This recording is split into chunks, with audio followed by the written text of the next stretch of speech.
Imagine if somebody handed you a briefcase with $47,000 in cash and then set it on fire right in front of your eyes.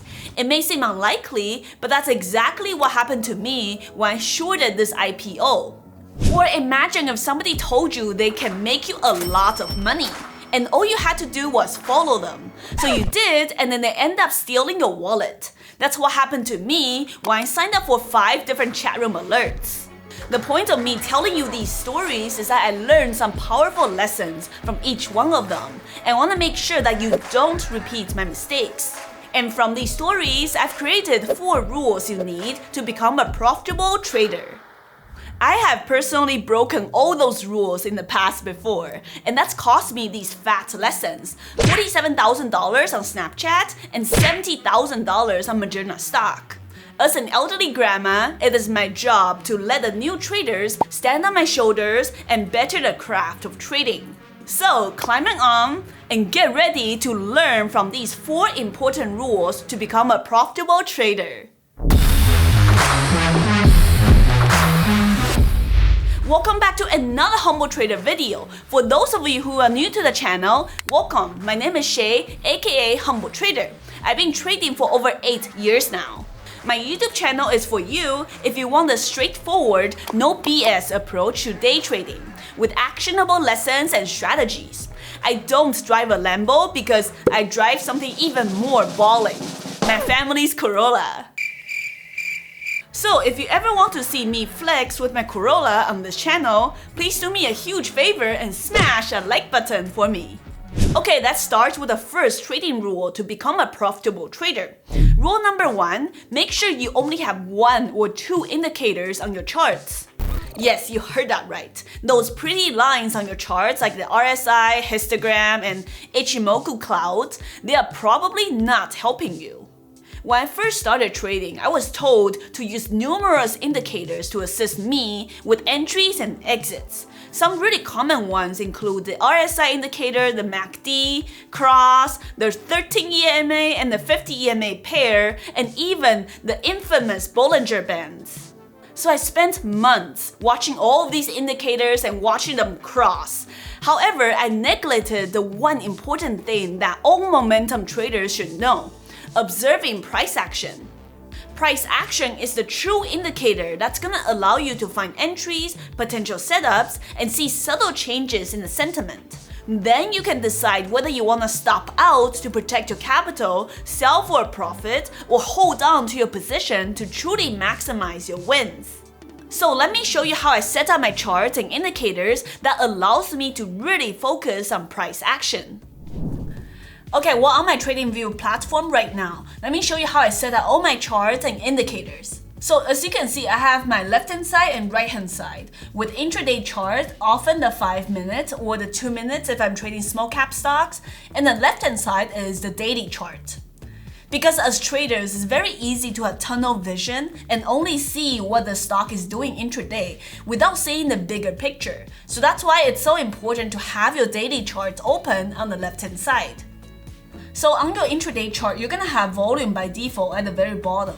All your platforms should have this. How you add the indicator is go to indicator settings, which you should have on your platform. So I'm gonna add the one indicator I use, which is VWAP. You may have to type in volume weighted average price on certain platforms and just click this to add the VWAP. You see it here. Now, on a lot of platforms, I believe like Thinkorswim, Interactive Brokers, even Webull, you're gonna see 3 lines. And we don't want that. Like, that's too extra, right? We want one very clean VWAP indicator. So on my TradingView, I just double click. You can see, you get like the VWAP, the upper band, lower band. We don't want any of that BS, okay? Remove that. Same as the bands fill, we don't need that. You can see you have really clean one line, which is the VWAP indicator we want for your trading strategies. Now I want to change the look of my VWAP indicator. So you can do this on most trading platforms. You can see I can change the colors. It changes to like green, pink if I want to. I'm gonna keep it at blue, but I'm gonna make the thickness a little bit more visible to see. And voila, that's how you have the intraday VWAP and the volume at the bottom. My trading execution platform over here is daytrading, and it's the same thing. You can see daily chart on the left-hand side. Intraday, this is the way I actually place trades. Level 2, time and sales. Now I also have just the VWAP indicator, and at the bottom of this, I have the volume and the volume moving average. I don't use it all that much, but it just kind of shows me when I have a volume breakout that lines up with my VWAP indicator. So you can do that. I don't think you can do this on all your platforms, so check your own platform. But on daytrading, what you do is go to your volume bar and come to configuration and display an average line, okay? You can do this with Thinkorswim and Interactive Brokers. I don't know about the others. An average, I use 13, moving average for volume. So whenever like volume breaks out on the selling side or buying side, I see it as well on this volume bar down below. So the key lesson here is, instead of relying on memorizing patterns and a gazillion indicators to line up, I removed all of them and I became a trader who's more focused on trading price action. And I was able to turn my losses into more green days. So that's my suggestion for you as well. Remove most of your indicators. Keep one or two that you really like. For me, these will be the VWAP and the volume you see over here. This way, you can actually focus on trading your plan, which we're going to talk about later on, and not get distracted by all those things lining up. If you have other indicator pairs that you like using, just one or two, let me know in the comment section below and I'll take a look. The next trading rule we're gonna talk about came from a painful lesson during my second year of trading. I remember how happy I was after I started making $100 each day. I was excited and feeling really pumped. Finally, I'm seeing some consistent greens. Hey, $100 a day is $500 a week. Not bad for trading about only 2 hours a day and heading out to work. These small gains definitely added up to build my small account. And remember, I was still making a good income from my full-time 9-to-5 job at the time. Then I started thinking, hey, if I just size up my shares by adding a 0 to my share sizes, basically using 10x my normal size, then I will be making $1,000 a day. That's $5,000 a week. I will be banking. I'm sure you have thought of this too, right? I mean, I couldn't have been the only trader who has ever thought of this genius idea. Well, let's just say this overconfidence with sizing up didn't really end up that well for me. Not only did I lose all the small $100 profits from the last few weeks, I completely blew up my account. Because you see, I did not take into consideration the emotional stress that scaling up would create. If my risk was only $30 to $40 a day to make $100, suddenly now my risk is $300 to make $1,000. And yes, while I wanted that nice number of $5,000 in 1 week in my trading account, I was not ready for the thousands of losses. And those position sizes, when scaled up way too quickly, they'll lead to emotional trading. So here's the key takeaway. Traders, please consider taking your time when sizing up. Give it a couple of weeks or months before even adding a quarter size and then 2 times your size. Let me show you a good way right now to calculate how much position size to take or gross account exposure you can take according to your account size. And this is especially important for managing your risk when you're trading a lot of different kinds of stocks. Let me show you how. So on the screen right here, you're looking at the Humble Trader account risk calculator. So you can get this for free by signing up for my weekend watch list with the link over here. Over here, you're gonna put in your account capital. Let's say I'm trading $20,000 or $10,000, depending on how much you're trading with. Your max risk per trade, you can change it here.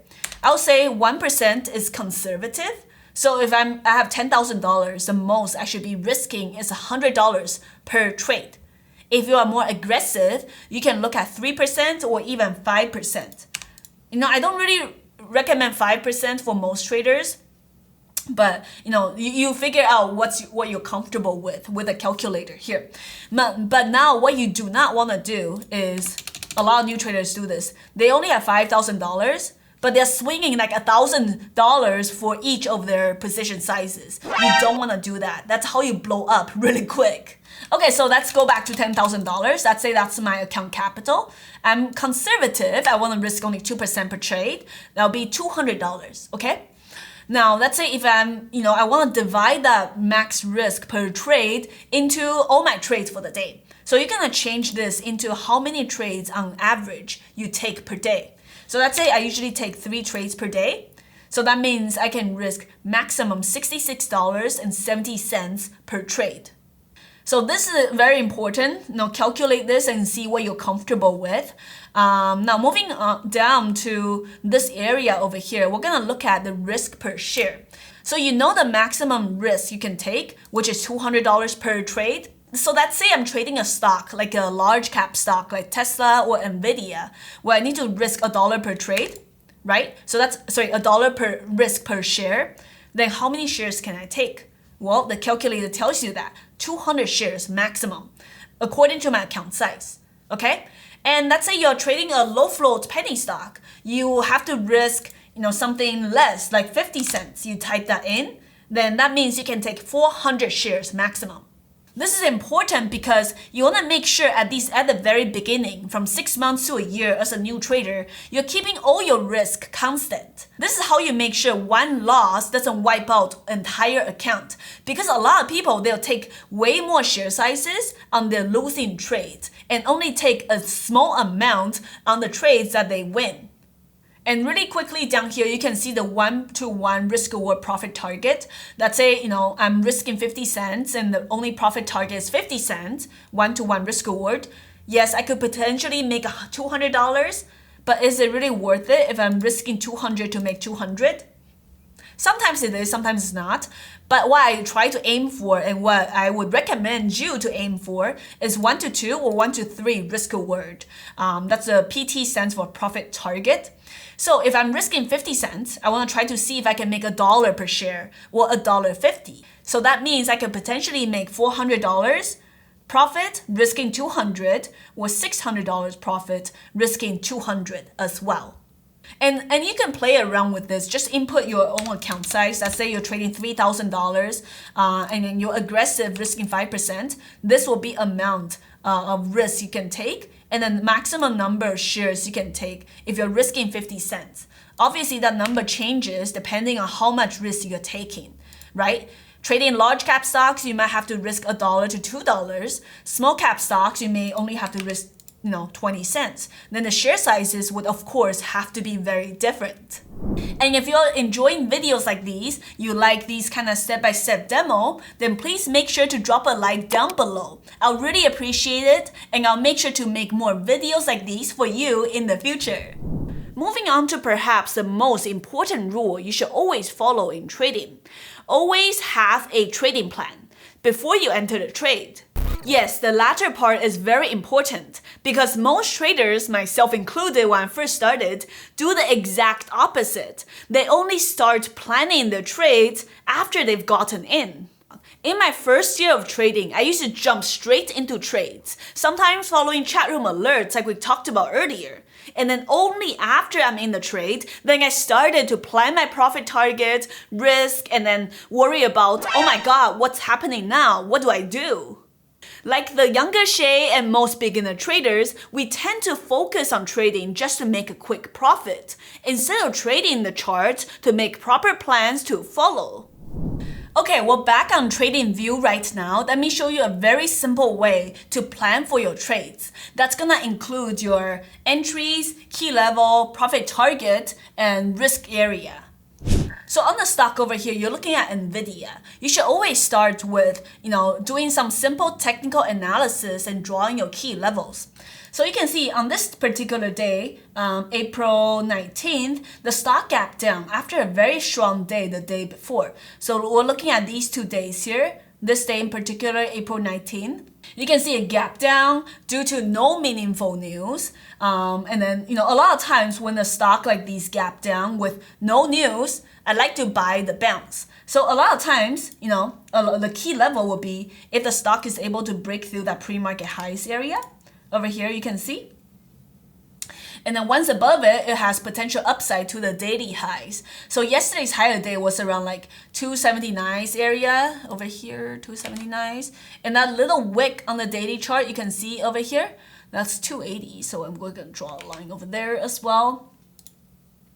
And you can see intraday now, the stock was trading below the key level on here, on the pre-market highs, and once it breaks out above that VWAP indicator, which we talked about early on, a very useful tool, then it has the uptrend to the upside to the daily resistance like we talked about.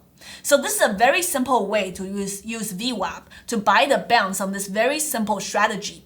You're looking for stocks that either have gapped up or gapped down with no meaningful news. Once it breaks above VWAP, if it has good upside, in this case to 279, 280, then you buy the pullback on each one of these dips once it's above VWAP, okay? Not below it, has to be above VWAP.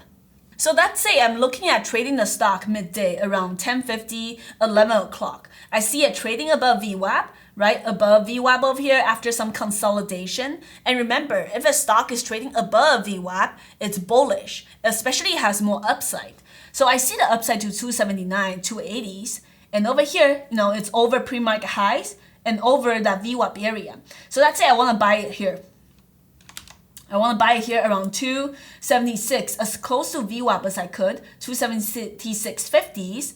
And if the strategy is to buy the dip along VWAP, I know my risk needs to be below it, but not just right below VWAP. I want to give it, let's say, $1 room. For a stock like Nvidia, that's very necessary. So if I'm risking below VWAP over here, 275.70s, so this is like what, 70 cents, almost $1 per share.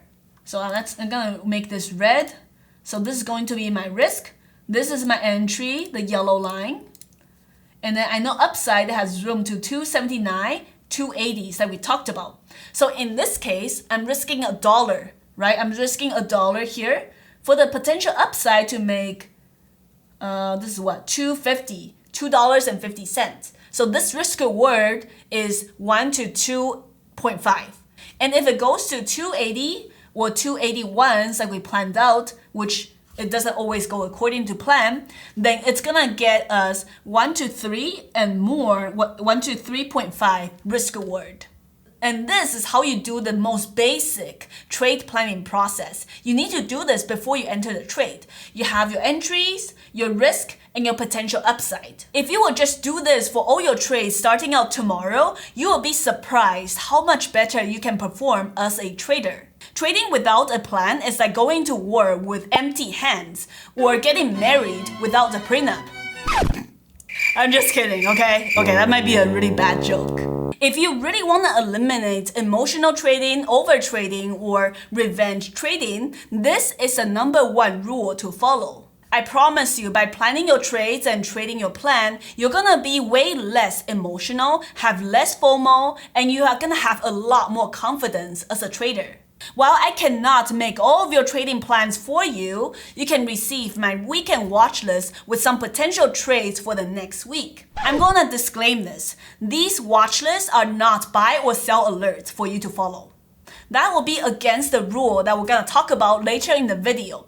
These watch lists are plans that I make on the weekend that could potentially be in play the next week. Basically very similar to the trade planning we just did.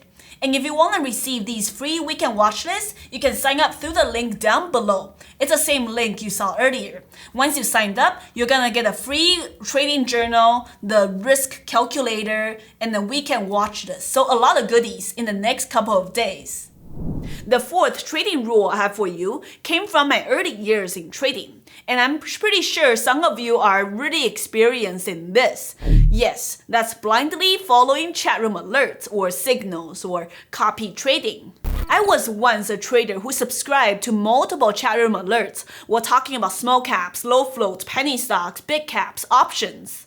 And I would blindly follow alerts to place trades without knowing any of the reasoning behind them. And while I have made some small profits successfully following alerts, during the times when the alerts were wrong, I lost everything and more. Essentially, I was making small wins but big losses. And here are the real dangers with copy trading and following chatroom alerts. You're receiving signals from traders who have already made their move, meaning most of the time they have already bought in the stock and have gotten the ideal entry. And if you're just following them, your entry is always gonna be a few seconds behind. And if you're trading these low float, small cap stocks, a few seconds can mean a big difference. Imagine this. Bob, a trading signal seller, bought the stock ABC at $1 per share and told his 100,000 followers on Discord the signal to start buying right after he did. Everyone will attempt to buy the stock at the same time, and that's going to increase the price in a short amount of time artificially. So there might be new traders getting in at 105, 110, or someone would be that dumb schmuck like I was, buying at 140. And if the stock is a low float, the chances of this happening is even higher. And when Bob is finally ready to sell at 150, guess what happens? Do you think all 100,000 followers will get to sell at 150 or even at 120? That's rarely the case. Sadly, these people, often new traders, they're probably the ones buying the shares that Bob have just sold at 150. These people will have to sell their own shares for a loss much later on, as the price is driven downwards once everyone, all 100,000 followers, are trying to sell at the same time. Does this scenario sound kind of familiar to you? Yes, you should have been aware by now of the 100 million pump and dump scheme by a group of stock market influencers late last year. These influencers had huge followings on Twitter and free Discord groups, and they were pumping many of these low-float small-cap stocks to their followers, and then they would sell their own shares to them and make massive profits. I hope none of you ever have to experience this with your hard-earned money, because number one, you won't know how to plan your own trades and ever trade sufficiently on your own. And number two, you will never have proper risk management. But that's the reason I taught you how to do both of these things early on in the video, so you won't need to resort to following chatroom alerts in order to day trade. The key takeaway here is avoid chatroom alerts or text alerts, like how I avoid my ex-husband, my bag holder, 500 feet away. And really learn how to trade the right way for yourself. And by that, I mean come up with your own trading plans, risk management profile, and make your own informed decisions. When you rely on following chatroom alerts, you are essentially handing your money over to someone else. Remember, I have to do so for my ex-husband, but you don't have to. Going back to the first trading rule to become a profitable trader, only use one or two indicators. You guys saw that I only use a VWAP indicator alongside with my volume to trade. That's the best way to really trade and read price action successfully as a trader, in my opinion, of course. And if you want to learn more about how to use VWAP indicator to generate more profits, I have a free crash course for you, and I'll see you there.